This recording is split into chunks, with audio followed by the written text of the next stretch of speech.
Ibogaine was introduced into the zeitgeist? I don't. It was Brian?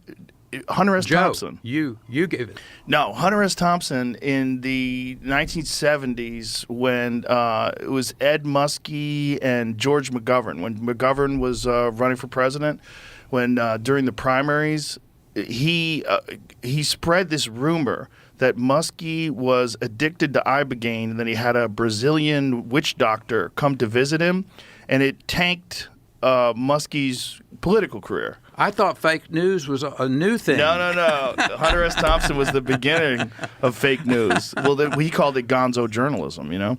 And what he would do is just mix in a bunch of very obviously fake things along with real things. But he was on the Dick Cavett show. See if you can find that clip. It's actually pretty funny. That's hilarious. This is him on the Dick. I mean, he literally decided to tank this guy's political career by making up a rumor about him. People really believe that Muskie was eating Ibogaine. I never said he was. I said there was a rumor in Milwaukee that he was, which was true, and I started the rumor in Milwaukee. Finally said, well, you made it all up. I couldn't believe that people really believe that Muskie was eating Ibogaine. Yeah, it's just repeating itself over and over. Oh, But my God. yeah, it's in the Gonzo, the documentary. That's it goes hilarious. into it in depth.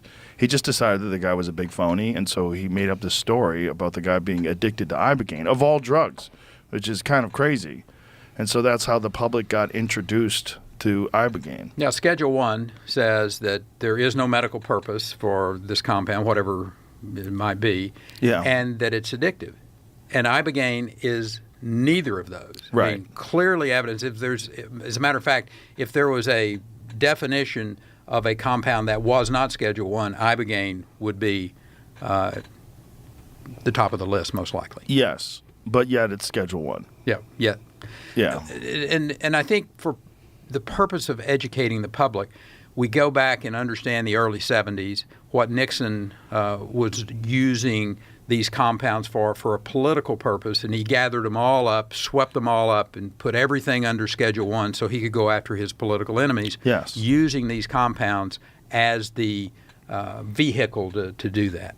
Yeah, and for the last 50-plus years, people have been imprisoned by that. Yeah. And that's a giant problem particularly for veterans, which is, I think, the most important use of these things, because it's going to open eyes to people that would never consider the concept of plant medicine or psychedelics.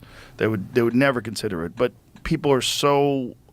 most people are so compassionate about the needs of veterans, the demands that they face, and the trials that they face when they return, the mental struggles, the amount of suicides, the amount of addictions. It's overwhelming, and they don't get any support. Yeah. And people are kind of desperate, and that's what opens up the door to people considering things like yourself, considering things that would not have normally entered into your landscape.